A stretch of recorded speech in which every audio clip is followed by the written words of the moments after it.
Good evening, everyone, and welcome to our March meeting of the Parent Diversity Advisory Council. My name is Saili Joshi, and I chair the Diversity Council for District 204. We welcome all of you tonight. We are very excited to have Dr. Tyrone Howard back with us. He visited us in October of 2019. We had such a wonderful conversation. We had such wonderful feedback from that meeting that we thought that during a pandemic and being virtual, we can extend an invitation to him again to return, and he very kindly accepted. Before I introduce Dr. Howard, we'll just go through a couple of announcements as we always do. Ramon, if you can do the next slide. So we will go through a couple of announcements about PDAC and the last 2 months of our meetings in April and May. We will have Dr. Howard's presentation, and then we will have a Q&A. The Q&A will be curated by our team. So if you have any questions, please put them in the chat as you think of them. Our team will work behind the scenes to kind of curate them. If there are a lot that are similar, we may combine one or two so that we have the opportunity to have Dr. Howard answer as many as possible. But you are welcome to put them in the chat anytime you want or whenever you hear something that you have a question about. Next slide. I welcome you all to get to know our PDAC team. Some of us have this background, other ones are having a little challenge with it. Again, my name is Saili Joshi. We have Mr. Razak and Ms. Kathy Peel as our board advisors. Jennifer Rowe is here. She's our Executive Director of Educational Equity and our liaison to the district. And then we have Ginger, Rahman, Rachel, Gadir, Shelly, and Karen, who are the core team and the leadership and do a lot of the work behind the scenes as well as in front of PDAC. And I'm sure many of you have already met them, but just wanted to let you know our names. We are here. If you need to reach out to us, please, anytime you can reach out to us by email or through Jen or through a call as well. Next slide, please. The PDAC promise is something that we put in place, I guess 5 years now. And this is something that I read at every meeting because we have new people that enter each one of our meetings, particularly since we're virtual now. We've had the opportunity to have people not even in the city of Naperville join us. Our surrounding districts have started joining us, as well as forming their own similar PDAC organizations because they've heard and been able to participate this year. So it's been wonderful to see that. I will take a second to read the promise. PDAC promises to engage in active conversation concerning issues that are important to you. We promise to stand alongside you when you need an advocate. We promise to work with the district to ensure all families and students in our community feel welcomed in their respective school building and in their classrooms. We promise to continue to bring awareness to the meaning of equity. And most importantly, we promise to advance District 204's commitment to equity and educational excellence always. That last line is also our mission statement. Next slide, please. This is a district diagram of if you have a concern about your school, where to go to seek out help. As I mentioned, PDAC is always here to help advocate for you, but we do have systemic procedures in place as well. If you are more comfortable following those at the elementary, the middle school and high school level, this diagram is on our Facebook page, it's on our district website, and many schools and principals will have shared it as well. Next slide. Our book study will be in April. We will announce the date as soon as we know it. So you still have a few more weeks to read Stamped. You can read either version, either the YA version or the adult version of it. The conversation will be based on ideas from the book, not necessarily the book. So both of them are fine. If you don't get a chance to read it, you are still very welcome to participate in the conversation. Keep a lookout on our Facebook page and an announcement from the district of the meeting date. Next slide. So our norms are getting more and more important these days. So I want to make sure that we go through them. As I had be on time, but I took that one out because everybody's on time for no traffic or parking issues now.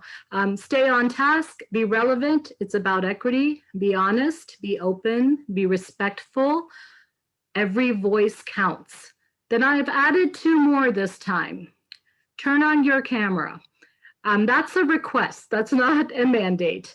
But if you have a teenager ever, or you've talked to a teenager who is totally zoning out while you're talking to them, you'll understand why it's important to have your camera on and engage. I have a senior. I'm not saying that he does that, but it's just to show that we are all in this room together. We are engaged. If you're comfortable, please do that. The other thing that is more of a mandatory requirement that we are going to do going forward is use your real name. We want to foster a feeling of community, of trust, of respect with each other. I hope that you are all comfortable using your name when you come in. If you are signing in as Crazy One, that was an example that we have, we will not admit you to the meeting. We will ask you in the waiting room to please put a name, and then we will have you enter. So just giving you that guidance that going forward, we do expect you to at least have some name on your screen before entering the room. I did want to go over, I won't read it, I'll give you the opportunity to read it while I'm talking, but we were very fortunate and PDAC is very proud that the Board of Education adopted an equity statement this year. This is something that we have been working on at PDAC and asking for a very long time.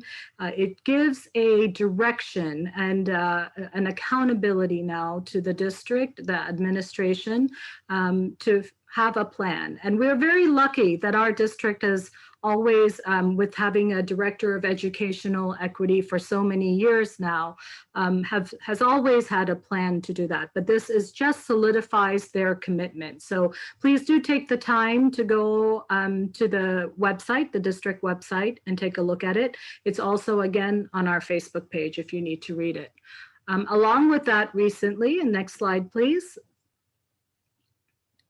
the Board of Education also put an equity goal. It's Board Goal 2, to continue the Board of Education's proactive, collaborative, and ongoing commitment to equity.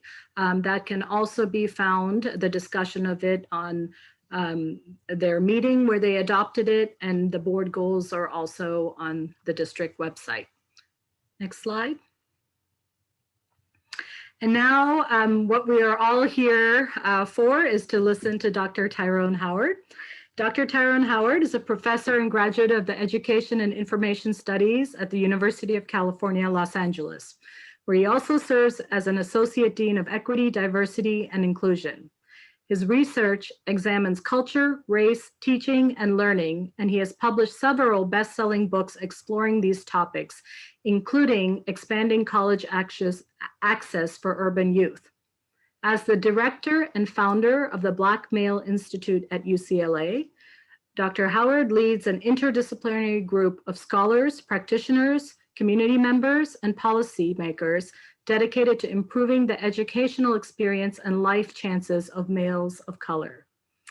He was the recipient of the 2015 UCLA Distinguished Teaching Award, and in 2016 and 2017, Dr. Howard was listed by Education Week as one of the 60 most influential scholars in the nation informing educational policy, practice, and reform. It is my great pleasure to welcome Dr. Howard back. Thank you so much. It is my honor and my privilege to be here with you all. I hope you all are doing well in the great Midwest. I hope your temperatures are warming up just a little bit more out there. I know the last few weeks has been a little bit of a challenge, but I'm going to send you some warm vibrations from here in sunny Southern California.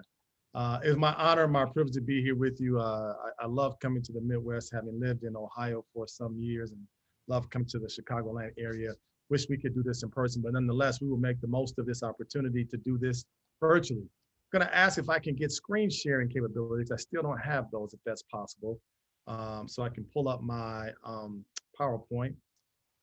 Is that doable? Sure, yes, we'll make sure. Ramon, can you make sure that he is able to pull up his? I'm checking on that. Okay, thank you. Just a second. As we're doing this, I want to give a big shout out to PDAC for your willingness to have me here and to engage in this conversation. Some folks may not realize it, but in many ways, you are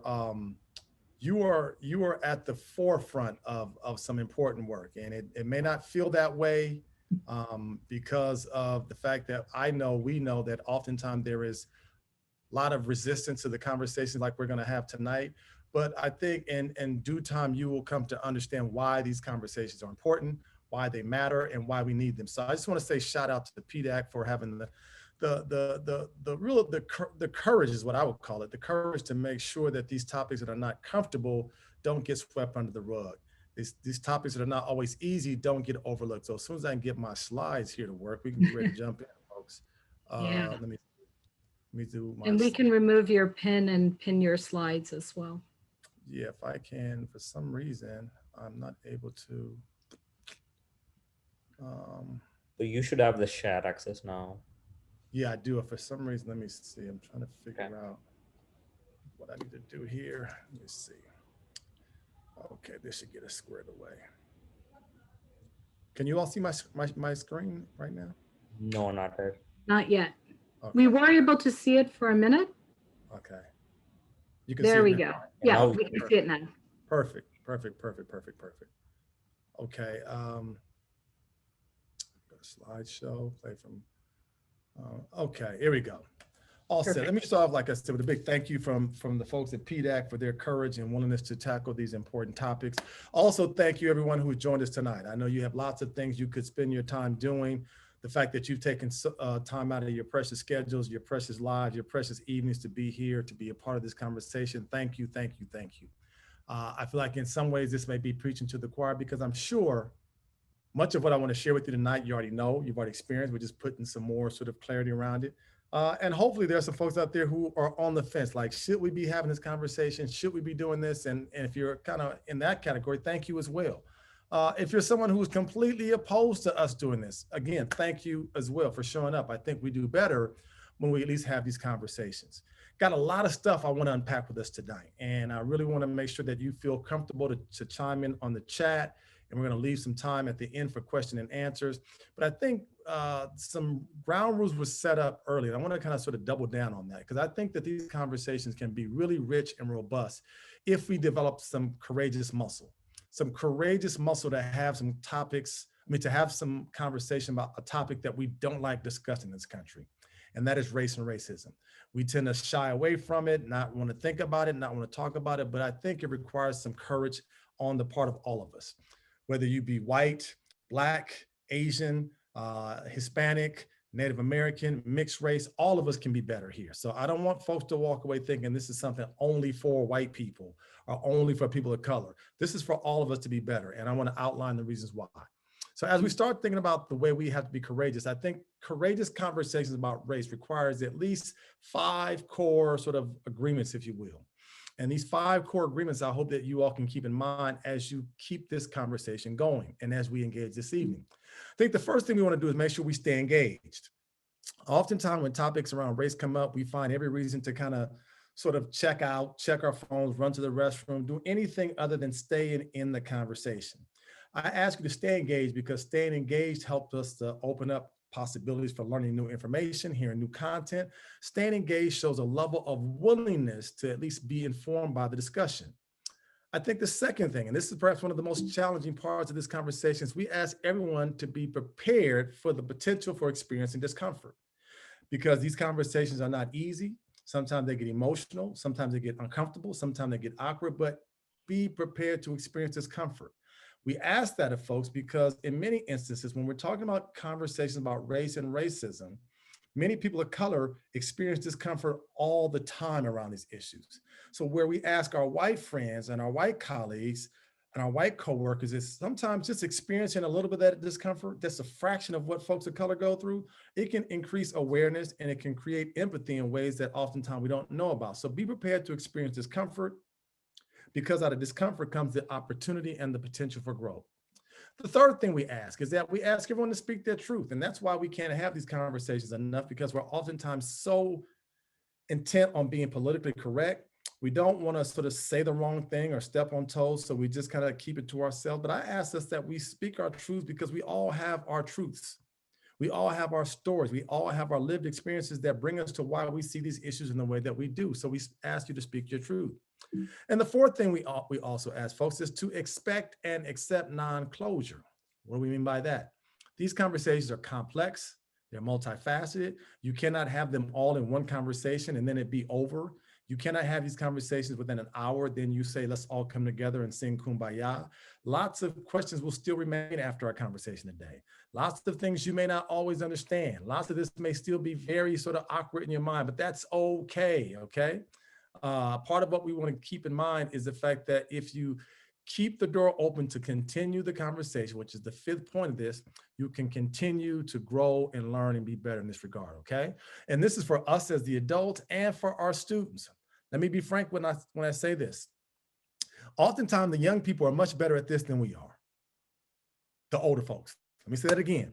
Oftentimes, the younger folks are much better at this than we are. I say this as someone who's got 4 kids of my own, and my own children have helped me to learn how to have conversations across race, across difference that I oftentimes have to do better at. I do better with these conversations than my parents do. I think every generation gets a little bit better. So I think it's imperative that we all think about how we can sort of work towards being better in this conversation. So some are still probably thinking, why do we need to have these conversations about race? And here's what I hear. Here are some frequent comments I get about race talk that I think will help to shape our conversation. Some folks are quick to say, well, you know what? I just don't want to talk about race, right? And that's understandable because it's not an easy conversation to have. But I oftentimes say to those folks, you may not want to talk about race, but folks of color have to talk about it oftentimes because we have to think about it all the time. So not wanting to talk about it is a privilege that other people don't have. So just not wanting to talk about it, think about that. If you don't want to talk about it, you can choose not to talk about it. But again, it's something that people of color have to think about on a regular basis, okay? So I also want to have us think about another comment I often receive is that folks say, I want to talk about it. I just don't know how to talk about it, right? And again, this is not an easy process. But tonight, I hope that we have some skills and some strategies and some resources that can help folks become better versed or more equipped with how to talk about it, okay? A third thing folks might say, well, why do we need to talk about it? Haven't we talked about it enough? Well, I would argue that no, we have not. I don't think we can talk about it enough. And I think we need to talk about it until we eradicate racism, until racial discrimination is gone. Racial prejudice is no longer around us. Racial stereotypes no longer exist. I think the more we fight and more we work towards eradicating issues around racial disparities, once we get to that point, we can no longer have the conversation. And then I also think that the other part of this is what a frequent comment I hear is, you know what, doesn't talking about race only contribute to more racism? And I would argue to the contrary. I think us not talking about race contributes to racism because it operates from the standpoint as if we all experience the world in the same way, as if we all go through the same things. And I think we have to have upfront conversations with our young people about why conversations about race are important, because they shape us all in some way, but it shapes some of us more so than others, okay? So let's dig a little bit deeper, okay? Now, as we think about these topics, I think about the fact that some people say, well, okay, well, why do we have to talk to our kids about it? And I would say, let's take a look at what our schools are looking like. Because if you haven't noticed, our schools are changing and they are changing rapidly, okay? I'm just giving you a snapshot of what data we have from the US Department of Education, just to give you a visual, if you look on the far left, of what the white population in terms of students looks like from the year 2002 where it was 59%, 2012, where it was 51%, to 2024. That's in a brief 3 years from now where it will be. You see the Black population will remain in the 15, 16, 17% range from 2002 to 2024. Look at the Hispanic population. It has grown from 18% in 2002 to 24% in 2012, and will be close to 30% in the next 3 years, okay? Our Asian Pacific Islander population is continuing to grow. Our American Indian, Alaska Native population has stayed really sort of stagnant. And one of the fastest growing populations are our mixed race groups. So I ask us, the reason why we have to have this conversation with our young people, with our students, with our children, is because guess what? Our schools are changing. Our society is changing. It's becoming more racially diverse. I think racial diversity is something we should be proud of. I think racial diversity is something we should embrace. I think racial diversity is something we should be excited about. I think racial diversity is one of our strengths as a nation. But the reality is this, folks, and many folks know what I'm about to say here. As much as many of us embrace and are excited and celebrate this reality scares the living daylights out of a lot of people. Let me say it again. This is courageous conversation time. These changes scare the living daylights out of a lot of people. And it scares them because there was once a time in our society where if you look at what our schools look like, they look like the following. In 1900, 88% of our students in the nation's schools were white, 88%, okay? And even as recent as 50 years ago in 1970, 80% of our students were white, 20% were students of color. So when we said minority students, we truly meant non-white students, okay? Now I need you to look at the middle graph because 2016, 2017 marks an important year in schools in our nation's history. In 2016, 2017, just 5 years ago, for the first time, we enrolled more non-white kindergartners than white kindergartners. Let me say that again. Nationally, we enrolled more non-white kindergartners than white kindergartners. Demographers have been expecting this moment to come, but they expected it to happen around 2021, where we are now. It happened 5 years sooner, which meant our rate of transformation in terms of ethnic groups was happening very, very quick. Now, in every year since 2016, 2017, 18, 19, 20, 21, we've continued to see more non-whites enrolling kindergartners, first grade, second grade, third grade than whites. We are changing, folks. Our students see it every single day. Now, for years, this was a change that was only happening in large urban cities, Chicago, New York, Philadelphia, right? Now this change is happening in suburban communities, rural communities. So part of what I tell folks all the time, we must talk to our young people about this because this is our new normal in America. This is our new normal in the United States. This is something that we all need to equip ourselves from. As much as, again, some folks don't like it, it's who we are. We're not going to revert back to seeing reality in terms of the ethnic composition of our country. So the sooner we can embrace this, the sooner we can understand it, the sooner we can coexist in a peaceful and equitable way, I think the better off we'll be as a country.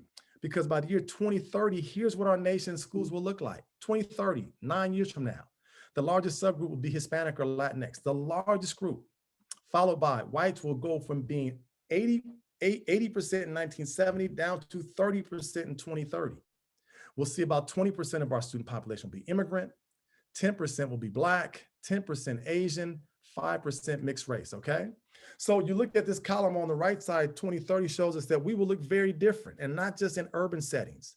I continue to tell people in small suburban and rural communities that you will soon have urban realities. And folks don't like when I say that. I'll say it again, that in the years to come, 2030, rural and suburban communities will have urban realities. And urban is typically a euphemism for diversity, right? You'll have more diversity. That excites me. That should excite all of us, that we are becoming so different. Now, some people would say, well, why are we changing so rapidly? What's happening, right? Well, let's talk about this from a sheer sort of number standpoint.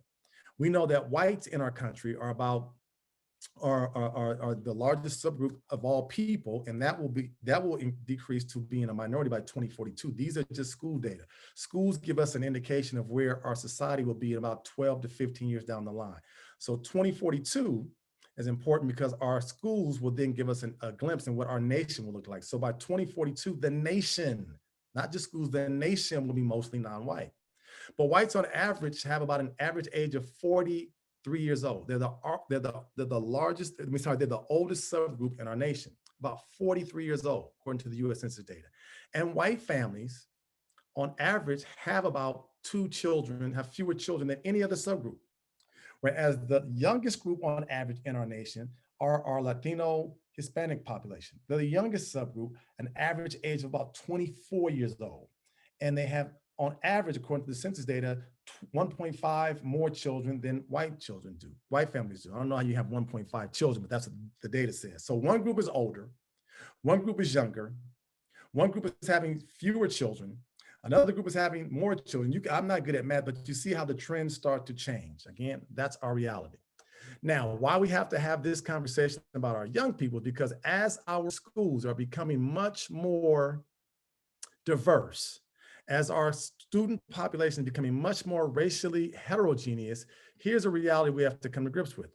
Our schools, and namely our teachers, are just the opposite. Just the opposite. Schools, in terms of students, are becoming more diverse. The makeup of teachers in our nation is just the opposite. According to the US Department of Education, about 85% of all classroom teachers are white, and about 14% are people of color. 100% are middle class, about 75% are women, and 90% are monolingual, okay? So diversity is happening with the student population. Little diversity happening in our teaching population. And we know that in 2018, 2019, about a third of our schools did not have a single teacher of color. And this is where we have to do better. We have to do better because I think our schools do better when we have more diverse teachers. Many students of color can go through 12 years of schooling. Let me say this again. Many students can go through 12 years of schooling and not see a single teacher who looks like them. And so part of what we have to do is help all teachers, but given the fact that white teachers are our largest group by far, we must give them the skills, the resources, and the know-how to have conversations and to talk and teach across racial differences. Because in many instances, many well-intentioned teachers can do and say things that are quite harmful. And this is why we must talk to our students, our children, about how to respond in the face of these kinds of comments, directly or indirectly, or the atmosphere that many students of color enter into our schools, okay? This reality right here bodes huge for us to be better as a school. We need to become more diverse, but we also must help all teachers be better in terms of cultural competence and racial awareness, okay? So why does this matter? Let's go one step further, because there's something we should know about parents, race, and conversation. And here's what the data tells us, to the surprise of no one. White parents are less likely to talk about issues about race and racism with their children because they fear or they worry about being potentially prejudiced, okay? So this is something that we're not surprised by. I've got lots of white friends myself. I ask my white friends, my white colleagues, they say, yeah, we rarely ever, if at all, talk about race because it's just not part of our reality. On the flip side, here's what we know, is that parents of color, conversely, are much more likely to have conversations about race and racism than our white parents are. Why? Because many parents of color have those conversations as a protective measure, so that in the event that something is said or done to their children that's harmful or hurtful, they know how to respond, they know what that means, they know how to react. Or they oftentimes do it in a way that provides them with a skill set so they can be able to navigate these situations. So on the one hand, you have many white families who rarely talk about this issue of race. On the flip side, you have many families of color, parents talk about it more. And I think when they come into the place called the classroom, when you remember the fact that, again, 84% of our classroom teachers are white, there's a high likelihood that many of our teachers do not have these conversations, despite the fact that they're being had in the households of many of our children of color. I know when I was younger, my mother and father had conversations to me about what it meant to be Black, being proud of my own sort of heritage of being Black, being clear that I understood that if anything ever sort of was done wrong to me that I felt was discriminatory, what I should do, how I should react, to tell them, to let them understand it. There were conversations that my mother and father had with me, the talk about if I ever got stopped by law enforcement, what to do, what not to do, make your hands visible, don't talk back, don't mouth off, live to see another day. And sadly, those same conversations that my parents had with me, I have with my children today. So there are these ongoing conversations that many parents of color have with their children about race already. And part of what we're trying to help our white colleagues and our white coworkers and our white friends and our white neighbors understand is that we want you to get comfortable having conversation as well as about race, because it's all around us. And we have to be able to think about how we talk about these topics in a very open and comfortable way without feeling awkward and uncomfortable, okay? So let's go one step further. As we think about this, the question becomes, why many adults avoid talking about race at all costs? Give me a couple reactions in the chat, please. Why do you think adults don't like to have conversations about race? Just put a few words in there, right? Why do we avoid this topic and we run from it? Yeah, thank you, George. We're shame, we're uncomfortable, the PC, right? We don't want to say the wrong thing. We don't want to step on toes. Yeah, we want to be colorblind. Now, all these things. And so here it is, our young people, our children are going to schools where they see racial and ethnic diversity more than we've ever seen in our nation's schools. And then the adults, who are the persons who could help them facilitate these conversations, don't want to talk about it. So it leaves kids up to their own sort of interpretations. And when kids are having to inform each other, it can be good, but sometimes it's not good at all. And so what I want us to understand is that we have to be mindful of the fact that when we don't see race, we're basically saying we don't see the matrix. We don't see race. We're trying to say, let's say it's not there. Let's act as if it's not apparent. Let's try to see it go away. And I maintain that we have to see it, but we need to know as the adults, what are our mechanisms? What are our go-tos when these issues come up? And I think they run the gamut. So our reaction to seeing the matrix adults is that we either flight, fight, or freeze. Some of us are the rabbit. We hear a conversation about race and we take off and we run for the hills. Don't want to deal with it. Don't want to be around it. I'll let somebody else have that conversation. Others of us become that porcupine where we get really, really sort of prickly about it. You say, how dare you suggest that I'm not able to have this conversation because I am not a racist, right? Some of my best friends are Black. We had Mexican food last week, things like that, right? Highly, highly problematic kind of statements, but folks will use them. Some folks become that turtle and they just say, you know what? I just see color. I mean, I don't see color, I just see people. And that is deeply problematic, which we'll talk about in a minute, because saying you don't see color means you don't see a core part of who people are, okay? Then there are people who think, well, you know what? The possum. I think a person of color should talk about it because I'm just going to stay out of it. I won't move. I won't talk. I won't say anything. I'll just freeze and let you all have the conversation. So there are different ways that we respond, and we have to start with us as adults, because if we're not comfortable talking about it, guess what? Our young people pick up on it, and then they learn the lesson that they shouldn't be comfortable talking about it. Or if we openly discuss it, they will feel openly discussing with us. So we've got to develop that courageous muscle to say it's not a bad thing to engage in conversations. So we have to see the matrix, not run from it, not fight it, but just begin to recognize what we know and what we don't know, okay? So the question becomes, where do our students learn about it if they don't learn it from us? You all know the culprits, right? Social media, which is not always the best teacher to our children about these things. Home sweet home. Our sort of, our social cues, our direct and indirect messages are another way that they learn about it.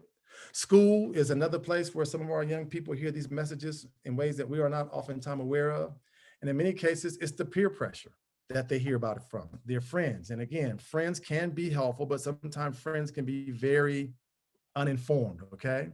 And let's go one step further. Another place where our young people hear about this, and this is not always the best place, is from parents and grandparents. And if I'm just being totally brutally honest right here, sometimes our parents are not the best teachers to our children about conversations about race and racism. Why do I say this? How do I know? Because my grandmother was not good at all.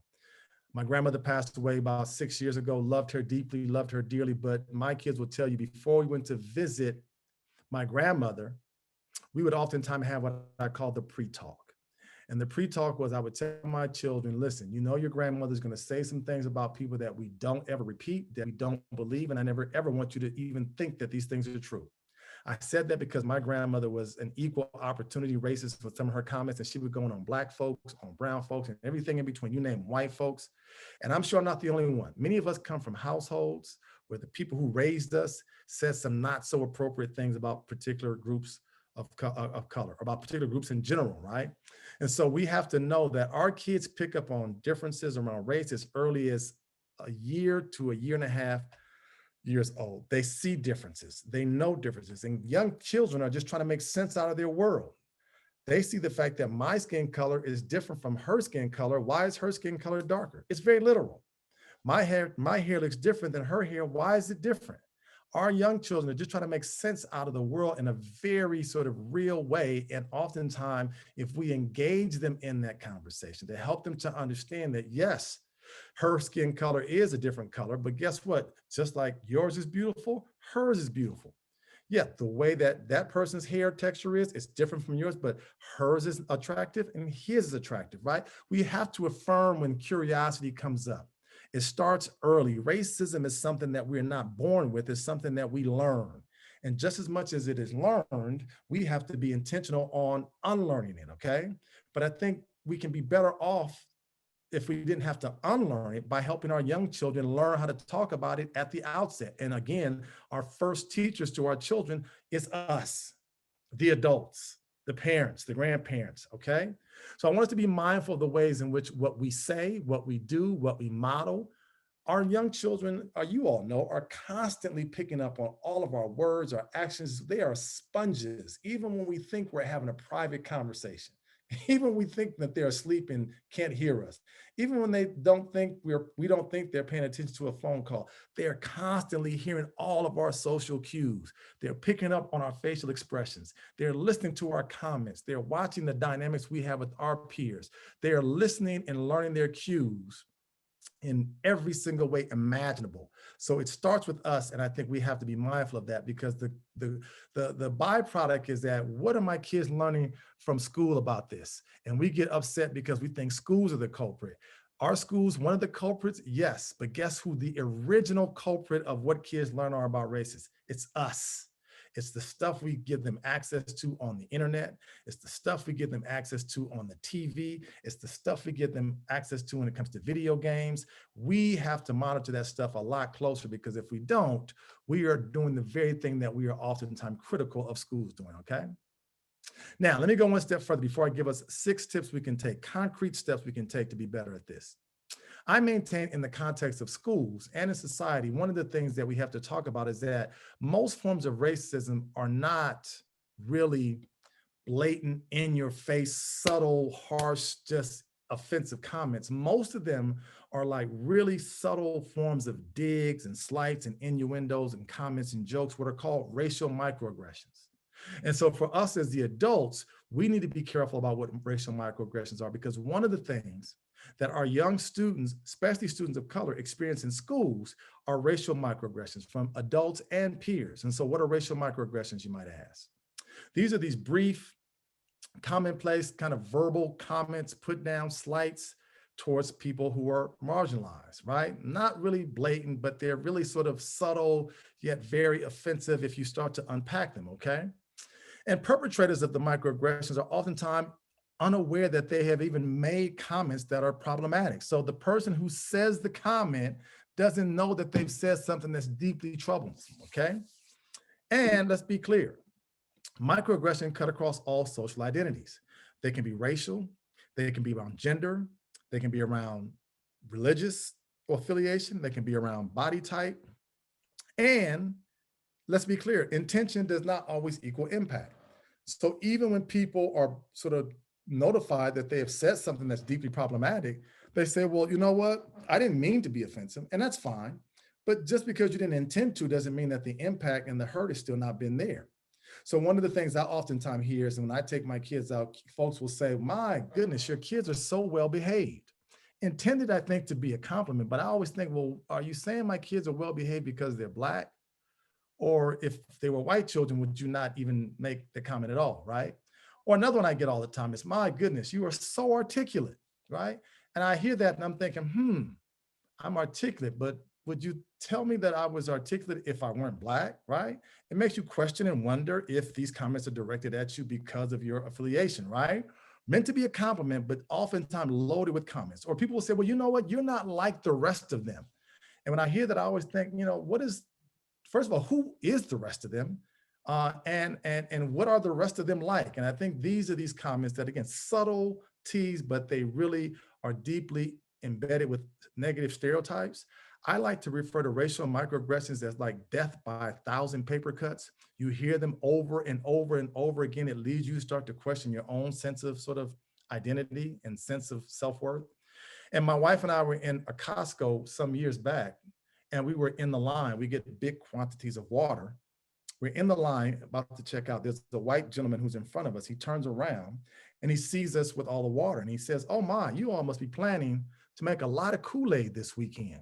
I'm like, whoa, talk about ouch, right? That's not a microaggression, that's a macroaggression, right? And for those of you who are not familiar, there's this stereotype about Black people and Kool-Aid, and he laughed it off. And you know, I have to keep my wife from like hurting anybody in the store because I don't want that problem. But the issue is these comments get made, and I think if we're not careful, our kids are at the receiving end of more microaggression than we may know.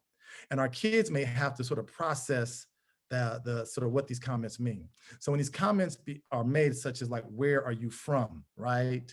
Because I can't quite sort of place you, or because you're Asian, you must be good at math, right? But you all look alike, right? You don't act Black, you don't talk Black. I've heard from a lot of Black women like, "You please do not touch my hair. You don't have the right to put your hands in my hair." So these comments are made, gestures are offered. And part of what we have to help our students, our children understand is that if you ever feel any sense of discomfort, that you don't try to somehow suppress it. And that's what we do. In the face of microaggressions, we kind of say, well, maybe they didn't mean it, so I'll just get over it. Or they just were joking, so I shouldn't be bothered by it. Or, you know what, they may not have meant that in a harsh way, so I can kind of just let it go, not to sort of dismiss it. So we need to tell our children, when you hear the comments, if it makes you feel a certain way, trust your instinct, believe your gut. And I maintain that when that happens, I tell my children, you come tell your mom and I, let us have the conversation, right? Because my middle son was always bothered by the fact that one of his teachers, his 5th grade teacher, said, "Jalil, do you play basketball? Do you play basketball?" He's never played basketball in his life. He doesn't like basketball. He probably couldn't tell you double dribble from traveling. But in her mind, she must have thought, young Black boy, he must have an interest in basketball. He must like basketball. And he said, "Dad, why does my teacher always ask me if I want to play basketball? I don't like basketball." And here he is, he plays instruments, but she was so set on typecasting him as a basketball lover because he was Black. I wonder if he was Asian American, would she ask him that? If he was white, would she ask him? I don't know, maybe she would, but it just raises questions for us that we have to constantly have these conversations with our young people to make sure that they're not receiving these microaggressions in ways that are harmful, but they are not even able to sort of put them in words, okay? So let's go one step further. So let's talk through 7 steps that we can take to have these conversations with our young people. Tip number one is know that there is no perfect way to have the discussion. Oftentimes we are looking for the right time, the right day, the right setting. We want our script. We want to put it on the calendar. We want to all sit around the table. And that is a way, but it's not always the way. Sometimes these are conversations that just come when you least suspect them. Sometimes these conversations just emerge organically. I think young people will surprise us by saying things when we are totally not really expecting anything to come. But my thing is, when those conversations and those times arise, engage in it. Ask questions. What do you mean? Let's talk about it, right? You know, one of the things I remember my daughter saying once, she said, well, we live in a racially mixed neighborhood, but she said years ago, she's like, "Dad, I'm looking at my classroom and I'm the only Black girl in the class." Well, that's a comment where I can't dismiss that. I can't ignore that. I'll say, "Okay, well, how does that make you feel, sweetheart?" She said, "Well, I wish there were more Black girls, but you know, when we go outside and play, there's more Black girls." But I just happen to know she was like in the 1st grade at this point in time, 1st grade. So she notices that she's the only Black girl in her classroom. I ask her how she feels. Does that make her feel in a particular kind of way? And she shares that she wishes there were more. But these are the conversations that I think that we as the adults cannot run from. Oftentimes, when our young people bring up these conversations, we're so caught off guard, we just sweep it under the rug or we don't address it. And not addressing it sends a powerful message to our young people that, you know what, this is a topic that we're not supposed to talk about because mom won't talk about it, dad won't talk about it, grandma won't talk about it, no one wants to talk about it. Maybe there's something I'm supposed to be fearful about here because everybody else runs away from it. So there's no perfect way to have it. Sometimes it's okay to say, "I don't know," but we're going to put our heads together and we can find out the answers, but to be open to exploration and trying to understand these questions collectively versus individually, okay? Here's another tip. Tip number 2. It is okay not to know everything, okay?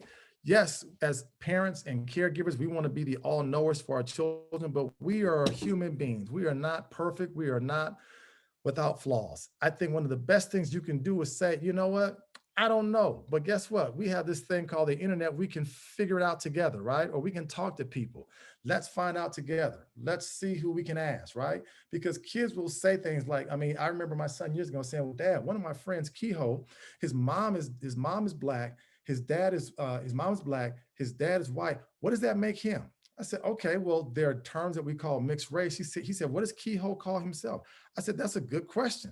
I said, but I don't think we should ever have to have any a person have to say they're this or that. He has 2 parents who love him both, and he has both of their blood that runs through his veins. So I think he is Kehoe. That's how we should think about him. And he has a mom and a dad who have different backgrounds and different colors. And so we try to engage in that. And then, you know, sometimes as the conversation becomes more complex, the older our children get, then you can start to talk about what mixed race and multiracial is. But again, the goal is to not always have it figured out, okay?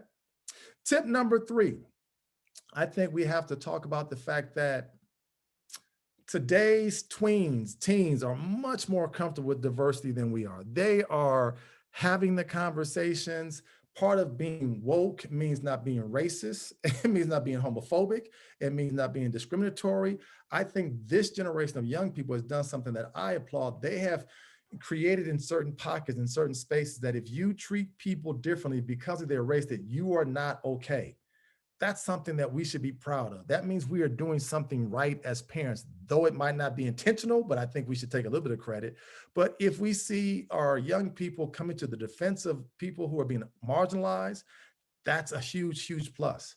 We still have bullying in our schools, racial bullying in some cases, but part of what we see now are more not bystanders, but upstanders. You know, we see other kids coming to the defense of kids who are being bullied, telling other kids that's not okay, that's not acceptable.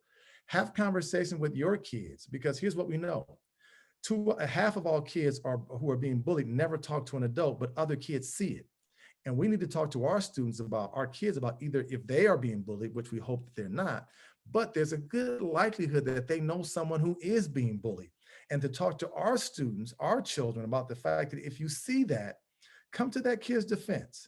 Speak up. Tell the person who is the bullier that that's not okay, that you shouldn't do that. Because again, another way to kind of sort of increase the way we create more inclusive spaces is to have zero tolerance for any kind of bullying, be it about race, about body type, about hair, about accent, about where you live, about your clothes, about anything, right? We want to create the kind of climate that makes it unacceptable for kids to talk bad about other kids for any reason. That's the goal here, okay? Tip number 4. And this is one is perhaps one of the most important ones, but we need to be role models, us, because we can say a lot to our young people, we can say a lot to our children, but at the end of the day, our words matter, but our actions matter more. And by that, what I mean is that our young people, like I mentioned earlier, are watching us. And sometimes it requires us doing an inventory on our social circle and asking yourself the question, who are the folks that my children see me associate with on a regular basis? Who are the people that they see as part of my friendship group? How diverse is that group? Because if the group that I most associate with is not very diverse, the message that I'm sending to my children is that, guess what? Not having a diverse group of friends is not really a big priority. Now, I know people say, I don't pick friends solely based on their race or ethnicity. I get that. And I'm not saying that's what we should do. But I think the more cross-racial relationships that we have, the more cross-racial friendships we have, we are telling our young people that it's okay, that it's a value, it's a core sort of attribute of who we are, that we think cross-racial friendships, cross-racial interactions, cross-racial sort of play times are important. Because again, when we bring our kids together to play with other children who are different from them, we are helping them to learn at an early age that differences are okay, that differences are not something to be afraid of, that differences are not something we should be ashamed of, because that is the way in which we help to socialize our young children in an ecosystem that stresses the importance of diversity, okay? So we have to be role models. Tip number 5 of 7. Listen, folks, this one shocks a lot of people, but I say it and I will continue to say it, that being colorblind, whether you recognize it or not, or even disagree with it, contributes to racism, okay? And now somebody's probably sitting there thinking, I'm shocked because I've been colorblind all my life and I am not a racist. I'm not calling you racist, but part of what I need you to understand is that by saying that you are colorblind is essentially sort of rendering people invisible. One of the biggest signs of racism is to essentially erase somebody, to say, I don't see you, that you're not important, that you're less than. Plus, I don't think we can really say that we're colorblind anyway, because we always see race and ethnicity. You know, it would be like, I mean, who is it, Trevor Noah, who says that, you know, so if you're colorblind, what do you do when you come to a red light? If you're colorblind, what do you do when you come to a green light? We see color in some instances, but like, come on, folks, we see it on a regular basis. We just have to not ascribe the necessary nasty stuff that we oftentimes do. We cannot ascribe the negative stereotypes that comes with it. Saying that we are colorblind would be like saying, you know what, I'm also gender blind. I don't see people's gender. I don't see men. I don't see women. I just see people.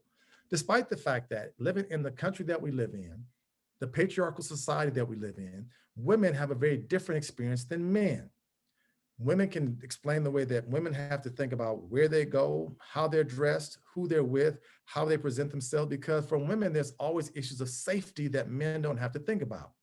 There's always issues about sort of just how you are coming across in ways that cannot sort of enforce certain stereotypes.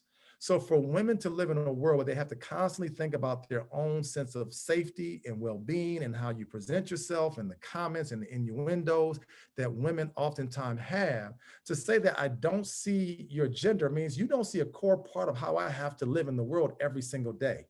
You don't see a core element of what I have to think about. I mean, the conversations I have with my daughter are very different than the ones I have with my son about where she goes, who she's with. Don't be alone. I want you to be safe. Call me when you get there. They're just different. Is it fair? No, but it is what it is because of what happens in this society to women far too often. So to say that I don't see her as a girl or as a woman means that we have to sort of somehow deny that core part of who she is. Same thing for being colorblind. To say that you don't see a person of color in terms of their racial identification means you don't see a core part of who they are, because people of color, much like women, and for women of color, it's even more complex, right? I have to think about where I am. Is it safe? Who I'm with? How I'm dressed? How do I speak? All these issues, right? Will I be mocked for my accent? Will people ask me where I'm from? Will people ask me, do I live in this neighborhood? Will I get stopped by police? All these parts of how we navigate the world are largely shaped by race. So to say you don't see any of that means you don't see me. To say that you don't see any of that means you don't see my experiences. So I would ask all of us to not engage in the colorblind sort of narrative, right? I encourage all of us not to sort of contribute to this by saying that, you know what, I just see people. To say that I see people is to say that I just want to act as if we all live in the world in the same way. We've all had the same advantages. We've all had the same opportunities. It's a good thing to acknowledge who people are. Now, people say, well, don't we want to be post-racial? Yes, we do. But I don't think we can be post-racial until we've been racial. And that means recognizing that diversity, racial diversity is amongst us, it matters. And the minute we get comfortable and we get more equitable when it comes to racial realities, then I think we can be post-racial, okay? Let's go through tip number 6 and 7, then we can answer some questions, okay? Let's talk about current events, folks. You know why? Because our young people are talking about them every single day. And a lot of those events, which I'll get into in a minute, have lots of racial sort of ramifications associated with it. So much of what has happened in our country the last year has been full of racial stories, right? The last year, from March of 2020 to March of 2021, there are a litany of things that have been huge issues in our society. And I think they are just rife with opportunities for conversation, okay? So let's talk about this one for a second, because part of number 6 is connected to number 7. And number 7 is accept the fact that prejudice comments may happen. Your child may say something that seems offensive or inappropriate, but that does not mean your child is racist. We feel like I'm an awful parent, can't believe my son said this, my daughter said this, and I just think I thought I've raised a better child. Relax, calm down. Kids are going to repeat what they say. I had to have a conversation some years ago with my middle son who raised these issues about the fact that he told me, you know, Dad, all races, all Asian kids eat rice every day. Like, where do you get that from? That all Asian people eat rice every day? He said, because my friend Ryan, he comes to school and he brings his lunch and he has rice every day. I said, okay, is Ryan the only Asian kid in your class? No. I said, okay, tell me another Asian kid in your class. He said, oh, Ryan has a twin brother. His twin brother's name is Lucas. I said, does Lucas eat rice every day? He said, one day I saw him, he didn't have rice. I said, well, there you go. So you can't say that about anybody, that all people do anything all the time. So I'm just completely shocked. Here I am thinking, I talk to my kids about these issues and I surround myself with a group of racial interaction with people. And my son makes this comment. And so it just lets you know that just because our kids say these things, it doesn't mean we're awful parents. It just opens up the conversation, right? Because kids do the same things that they see us do often. They make these huge generalizations that are oftentimes deeply problematic, and we have to be better. So as it pertains to current events, before we go to the last part of this, and then we can open up for some Q&A. I mentioned in the last year, and you can really go last 10 months, there have been a number of things that have come about. And I talked to teachers and I asked teachers, are you talking to your students about these issues? And I'm just really disappointed with the number of teachers who are not having conversations with their students about issues that I think are really important. So for example, these issues around George Floyd and Breonna Taylor were all in the news, were all around us. And to me, these are conversations that warranted significant conversations about racism, police brutality, right? There were massive protests that happened all across the country, people marching, protesting, saying Black Lives Matters, end systemic racism. To me, these are conversation starters. These are ways in which we help our young people begin to make some sense out of the fact that they live in a world where they see people who are just dying innocently, and we need to try to help them make sense out of that. Because if we don't engage them, who is informing them? The internet? Is that what we want? I maintain this is a conversation starter and a conversation finisher. But it doesn't stop there. Look, there was all this conversation around Colin Kaepernick. Conversation starter. There were folks who said that Colin Kaepernick was being rude. He was being disrespectful. He lost his career because he chose to take a knee out of what he called peaceful protests. There were people who said this was not peaceful protest. This was disrespect. I think it's a conversation. The goal here as educators is not to tell our students what to think, is to give them the skills to engage in discussion so that they can then gather information and then come to their own informed opinions. But part of what I've been doing with a group of high school students that I work with, I ask them, is this peaceful protest? And there are half the kids who think that it is, half the kids who think that it's not. So then I show them this picture. I say, okay, what do we think about this one? Is this peaceful protest? Folks, these are conversations that are happening in our world that happened within the past year, because the issue is, if we're going to call one a form of peaceful protest or call one a form of non-peaceful protest, how do we have it on the flip side? Again, not telling you what to think, but engaging in the conversation, right? I maintain that these are the conversations, as awkward as they might be. I think they're important. Our kids are talking about them even when we're not. And what happened on January 6th, political affiliations aside, what happened on January 6th is full of opportunities for us to engage in a conversation around what our young people just make out of what they saw and what it looked like, and was it peaceful, and people died, and the list goes on in terms of whether or not there are some real important racial ramifications associated with that. And I maintain we have to ask this: if this is illegal, again, conversations about immigration oftentimes get politicized, then I think we also have to say, is this illegal? Conversations. Folks think, oh, you're getting a little bit too political for me. It's getting a little bit too awkward. I maintain our young people are having these conversations. I know because I spend time in schools. Now, the conversation needs to be set up based on the appropriateness and the age level. But part of what we have to do is get better with these conversations. Do we discuss what this was all about? Black Lives Matter was all over the place. People say, well, why do we have to say only Black Lives Matter? Part of what I oftentimes say is, well, do we say Black Lives Matter more? Do we say only Black Lives Matter? I don't think so. I think we have to engage in a conversation on what that means and why people are saying that. Or the conversation we have in a group of high school students I work with, young white woman, 12th grader. She said, well, here's my example. She brought in this. She said, every November we celebrate breast cancer. She said, and people get behind it. We support it. We say it's important. We say that it matters. She says, but just because we celebrate breast cancer, does that mean that we don't celebrate, or we don't not celebrate, just because we acknowledge breast cancer, I'm sorry, just because we acknowledge breast cancer, does that mean that we're saying that prostate cancer is not important, or lung cancer is not important, or that any other form of cancer is not important?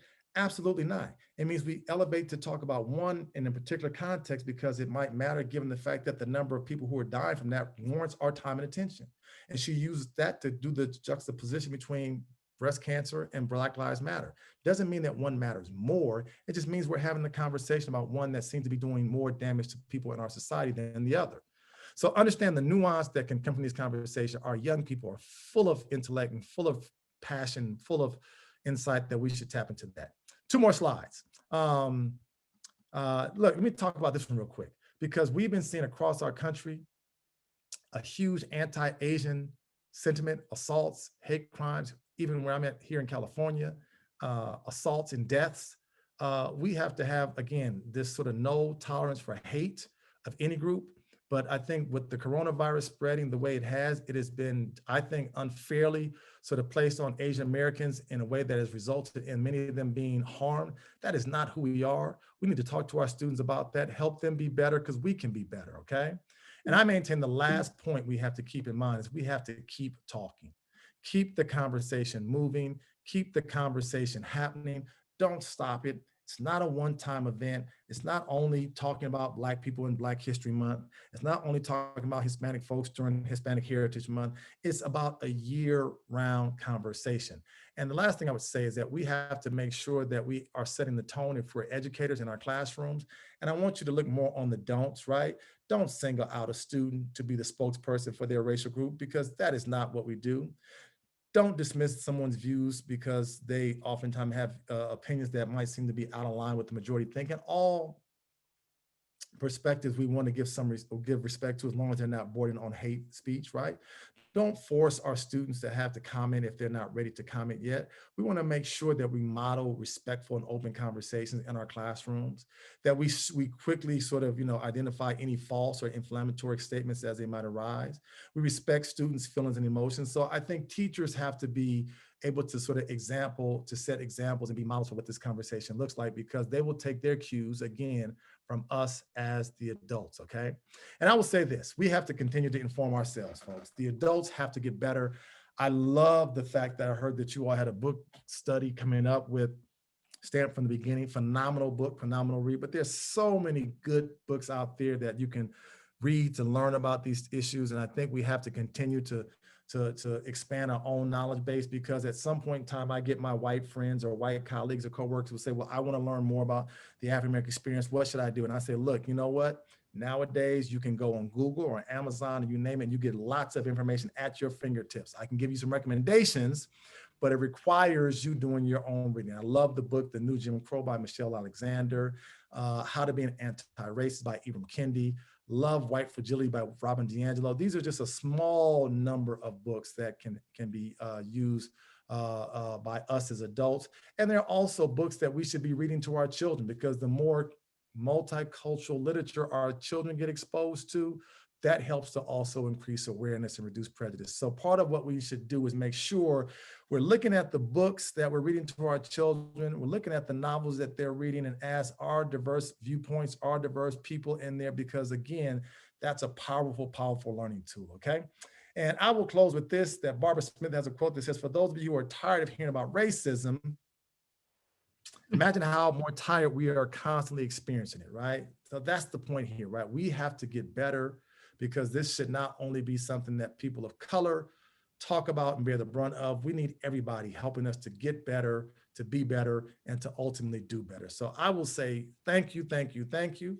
Got a lot of good comments in the chat. I want to pause right there and stop and see if we want to have some questions. about specific issues I talked about, specific issues I may not have talked about, disagreements, thoughts, reactions. Let's get into it. Thank you. Thank you so much, Dr. Howard. As always, you gave us the tools to have some of these courageous conversations. I remember last time, and we had a comment in our talk, you talked about ouch. And all of us use that term, and particularly some of the teachers that were there, about saying ouch when something hurts, or just and maybe you could just take a minute, because it was quite a light bulb moment for many of us in the room. So I did want to ask you to just explain that to parents. Sure. So one of the things that I talk about with educators and parents is that sometimes we can make comments that are hurtful or disrespectful or harmful and not know it, right? As I mentioned with microaggressions. And I think one of the things we can do is give ourselves, give other adults, and give our students a tool to help them be able to sort of speak up to when something has not felt well with them, or something has been uncomfortable, or something's inappropriate. So what I do in my classes now, I tell my students, my college students, my high school students, I say, if I ever say something that's upsetting or makes you feel awkward, the key word is ouch. And so when someone says ouch, that's my sign that I need to say time out. I've said something, or someone else in the class has said something that they find upsetting, right? And some students may say ouch and may not want to talk about it right then and there, but at least it brings it to my attention that we need to come back. I need to come back and resurface that issue so I understand what that issue is all about.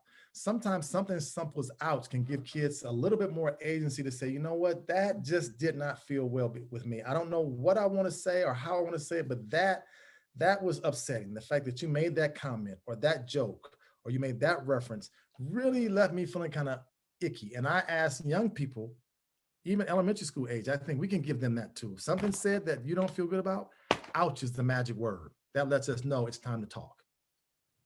Thank you. Thank you for explaining that again. I do want to, before we jump into the questions, I do want to recognize that our superintendent, Dr. Talley, is here tonight at our meeting, and we have two Board of Education members, Mark Rising and Kathy Peel, who are also listening tonight. So thank you for taking the time on your busy schedules to come to PDAC. I also wanted to make a quick announcement before we jump into the questions that simultaneously to our meeting, our Indian Prairie Parents Council, IPPC, is holding the School Board Candidates Forum. We were not able to change our date. They were not able to change their date, but we have both decided to record our meetings and share them. There were many people that were split between which meeting they should attend. So therefore, we are happy that you can watch both of our meetings afterwards, and we will post them. I do see some hands raised. We will not be unmuting people to talk, but if you have a question, we will be curating them on the back end and asking Dr. Howard. So let's jump into the questions. The first question is, how do we inspire our students of color to pursue careers in education? And I wanted to kind of add to that. Because many times if we find a teacher, and I have talked to many teachers in our district, they have the weight of being the teacher of color in their school. So it is a lot on their shoulders. So how do we also retain them? If you can comment on that. Yeah, this is a big issue that we have to figure out, and that we need to be better at talking to our young people, our students of color, about teaching as a career field, helping to demystify some of the misinformation that exists about the teaching profession. I'm like on a one-person crusade. I work on a college campus. I try to get students of color to consider teaching as a career field, but here's what saddens me, is what I hear from a number of them is that, you know what, schools were such a dehumanizing place for me. Mm-hmm. Teachers were so not supportive. Why would I go back into the very place that I just did not enjoy as a child? And it saddens me to say that. And I oftentimes tell them, I say, well, that's the very reason why you should consider it, because we don't want to see another generation of young people having to sort of be subjected to that. And we know that teachers of color can make a difference. So we have to do a better job on the front end, on the pipeline of recruiting more people of color into this profession. But I'm equally as concerned about the very fact that we have so few teachers of color that we can retain in our schools. And the challenge with that is oftentimes we expect the teachers of color to have to do all the work and all the efforting around issues of diversity. We need more of our white colleagues and our white coworkers to step up and say, I will play a role. I will take the lead. I will partner with you. Oftentimes, it's what I call the person of color tax. When you're a teacher of color, you have to go on the cultural event, you have to go on the multicultural festival, you have to talk about issues around equity, you have to talk about issues around, diversity. And at some point in time, it just becomes tiring, especially if you're the only one or the only one of two, or anytime there's conversation about race or diversity, all eyes turn to the one person of color. Can you enlighten us on all the experiences of people who are Indian? Why should that be my responsibility? Can you explain to us all the issues that our Latinx children face? Why should I have to be that person? So if we're not careful, we put too much emphasis on the one or two or three persons of color that they feel, you know what, I just feel like I'm completely just overworked, overwhelmed. I can't do it because I become the go-to for all matters diversity related. And that is not going to help us keep the numbers in our profession. Thank you. Thank you. Also wanted to recognize one more person who just joined or joined a little while back ago, Mike Razak, who is our Board of Education president. Thank you, Mike, for joining today. The next question is, what is the balance between culturally sensitive and also understanding that no race, religion, culture is not monolithic? Yeah, so this is a question, very good question, because I think we need to be careful here. And the carefulness comes into play because we are all cultural beings. We are racial beings, but we're cultural beings. Culture are our norms, our customs, our traditions, our language, our spiritual beliefs, the ways that we navigate the world, right? But what we tend to do is we tend to overgeneralize even cultural knowledge, right? We tend to think that all Black people do this, all white people act this way, all Asian folks celebrate these traditions. And we can oftentimes, in our efforts to be more inclusive, can be more insensitive because there is great degrees of variation within groups. Let me say that again. Great variation within groups. The example I frequently use is I ask people, how many people have sisters and brothers? And most of us have at least one, some of us have more than one. I say, how many of you have a sister or brother that you are very different from? And many people say, yeah, I'm like night and day from my sister, or night and day from my brother, and night and day from all my siblings. And that makes the point that you can share some of the same DNA. You can have the same parents, be raised in the same household, but be very different in terms of your cultural sort of values and beliefs and interests and things that you do. So if that can happen within a sibling set, you can only imagine how much diversity exists within a particular group. So I think the main thing that I think educators need to do is make sure that we are getting to know students individually. And I maintain, and let me make this point clear because I say this all the time, all cultures should be celebrated. But part of what we have to understand is that you can have two people who are of the same racial group who can be very different culturally. Okay, let me say it again. Two people of the same racial group who can be very different culturally. And you can have two people who are different racially, but can be very similar culturally. But we tend to look at people, look, social psychologists say that we look at people that we've never met, we size them up in the first 9 seconds. We stereotype, we look at people's height, weight, skin color, hair, and we think we know who they are. The key is getting to know people, asking questions, learning, observing, listening, and knowing that just because a person is a particular ethnic racial group doesn't mean that they're the same as the person who you might know who's also part of that particular racial or ethnic background. It requires some listening, some learning, some observations, and not making such huge generalizations. Thank you. The next question is, are teachers prepared to have these discussions? Do they have the tools? And to follow up with that, do teachers know how to keep students safe during these conversations? Yeah, another great question. So I can speak about it from the preparation standpoint. And it saddens me to say this, but I can say emphatically, teachers are not prepared to have these conversations. They're just not, because teacher education programs, of which I am a member of one, and I fight this battle all the time, they're just not given the skills, the tools, the strategies, the resources, because by and large, we don't like to talk about these issues. And so we may have like a multicultural class that we put all these issues in. It's a week on race, a week on gender, a week on disabilities, a week on sexual orientation, a week on, and so we kind of give it very superficial level discussion. So therefore, teachers don't get what they need. And I think that districts then are placed in this real hard position that teachers are then expecting and needing the districts to train them in this regard. So that is why we're having sessions like this, and why I've done work with IPSD 204 in the past, because you all bring in people to help train teachers, and that needs to continue happening. But my bigger concern is the point that was mentioned in the last part of that question. Do teachers have the ability to keep kids safe? And I think at the end of the day, it's not hard to do that, but a lot of teachers get like stunted, or like they are like in this awkward space of not knowing what to say. And I tell teachers all the time that not saying anything is oftentimes part of the problem, because it lets that student know that you're not protecting them. So I always tell teachers this, I use this example. They are the flight attendants of the classrooms. And people say, what do you mean flight attendants? I love flying, but I cannot stand turbulence. I hate turbulence because it makes me feel so out of control.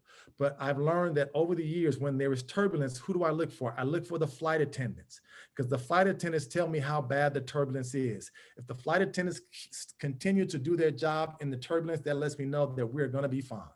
If I see the flight attendants, when the turbulence starts, make a beeline for their seats and buckle up, then I know this is some bad turbulence. All eyes for me and on plan go toward the flight attendants. Same thing for teachers. When a kid makes a comment or a microaggression, all eyes go toward the teacher. What is the teacher going to say? When the teacher speaks up and said, that's not okay, that's inappropriate, that will not be allowed, that student feels safe.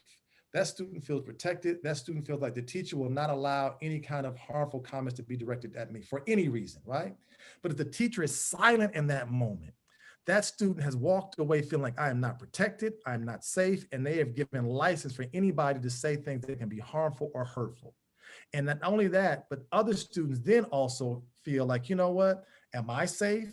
Will I be protected? If kids are mocking me because I have an accent, if kids are laughing because my name is not the easiest to pronounce, but the teacher doesn't say anything, that is given the green light to say, we are going to continue to make you feel like an other, and that just cannot happen. Teachers have to speak up right when those moments occur and say, that's not acceptable, that's not okay. It sets a tone, it sets a culture. Great answer. Here's a question. The U.S. Department of Education and the National Endowment for the Humanities rolled out the roadmap for educating for American democracy. This happened today.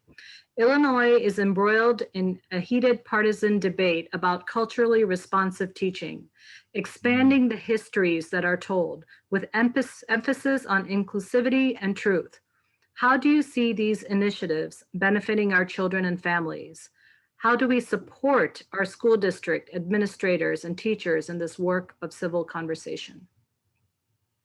Yeah, we're in an interesting time. We're in an interesting time because there are some cultural wars that are going on that are, I think, deeply troublesome. Let me put it that way. Because here's what's happening. I showed you the slide at the onset showing how our demographics are shifting and how we're becoming more diverse. And we're seeing fewer and fewer white students, and then subsequently fewer and fewer white people in our communities and in our country as a whole. And I mentioned to you that that is something that scares people while it excites others. So as we have these efforts to sort of make sure we're having a much more diverse curriculum, culturally responsive approaches, some people say, well, what about for white families? What about for white children? What about for white history, right? And I get that one a lot, right? And I oftentimes have to remind people that, guess what? That the entire history of curriculum in schools in our country has been pretty much white history. U.S. history is oftentimes told from the perspective of white people by and large. American wars, it's all these issues around presidents and leaders and battles have all been told primarily through the lens of white men, not even white women by and large, white men. So I think there's a pushback from some folks say, well, what about our heritage? Are we losing our heritage? Are we losing our way? Are we losing our way of life? And I don't think this is a zero-sum game. Just because we embrace cultural diversity doesn't mean that we're neglecting other people's history. I think our ultimate goal is to have what I call cultural democracies, to have a reality where we celebrate people, whether they be white or Black or Asian or Hispanic or mixed race. That is the ultimate goal. So just because you're lifting up one doesn't mean that you're suppressing or sort of downplaying the other. And that's what we have to help folks to understand. I think cultural development teaching is a good thing because it basically tells our young people that we're going to see you, we're going to recognize you, we're going to honor you. And that doesn't mean that we're going to not see other children or not recognize other perspectives. I think it's about making sure that every student who comes into our schools interacts in a way that they see windows and mirrors, windows and mirrors, windows, and that they're able to look out and learn about people who are different from them, mirrors, and that they look in the textbooks and the novels and they see people and histories and experiences that are like theirs as well. Great, thank you. And this is a question that I think we often overlook. How do we talk to students with special needs about this topic?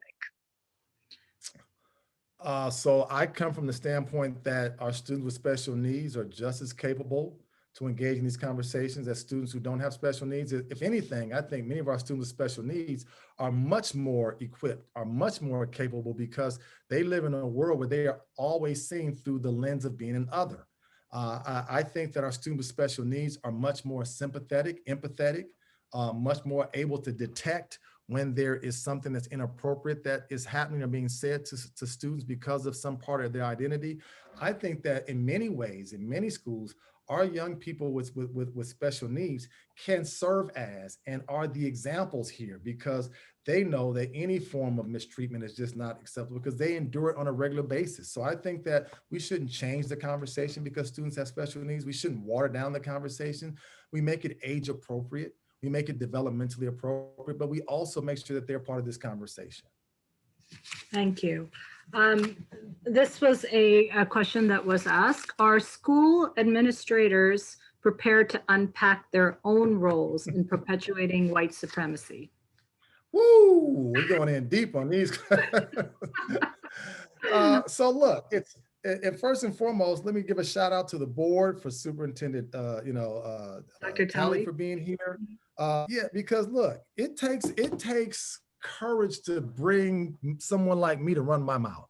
Because a lot of places they would never let me sort of speak. Oh, we got to ouch. I said something. Got to tell me what I said in the Q&A, please. I need to check myself.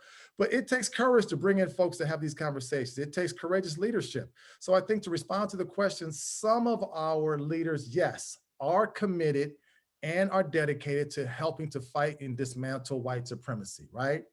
Others, not so much. Not so much because they don't want to, because they may not know how to, right?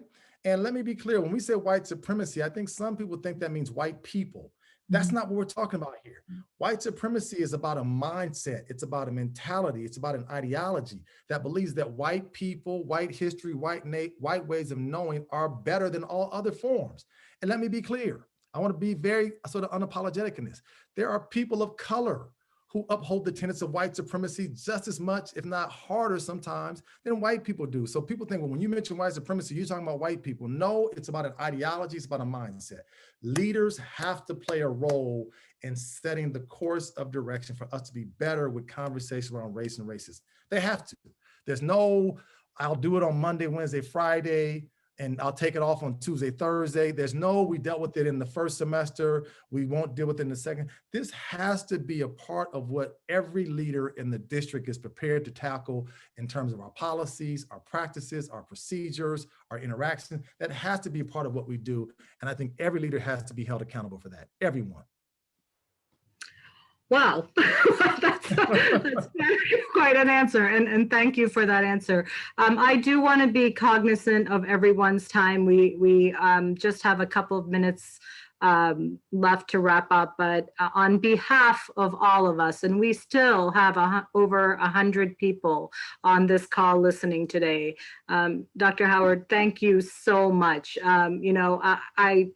we have a lot more work to do.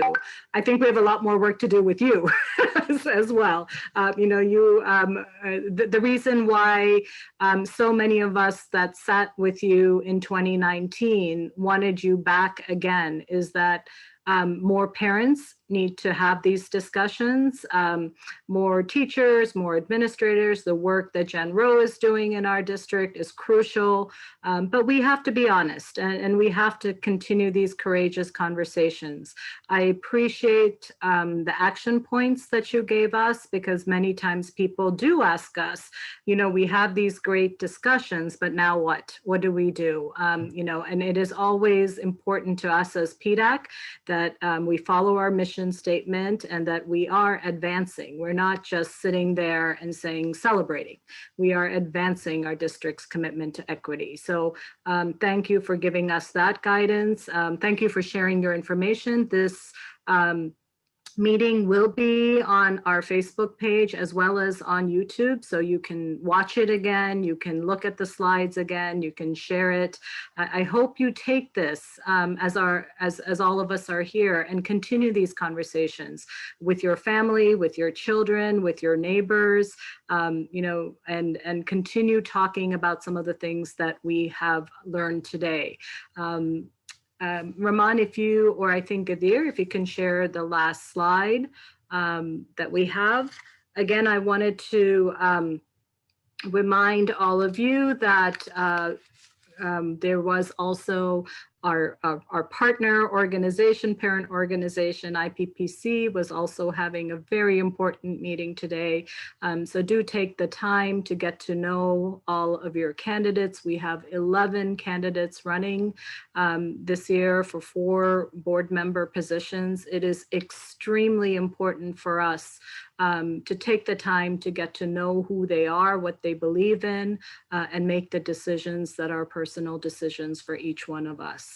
Again, we did do our own board candidates. We were thrilled that all 11 of them showed up, and we asked them questions about equity. That is their written answers, as well as the video is also on our Facebook page. So please take the time to visit that as well. I don't think we have the last slide up, but so I just wanted to say you can follow us on Twitter, you can follow us on Facebook, and we also are on a subpage of the district. We will announce our April meeting very soon, and I hope that all of you come back. Again, thank you for attending tonight. If Dr. Howard and my team and the school board members could stay on just for a minute afterwards, I'd like to grab a screen share of all of us. Thank you. Thank you for attending today.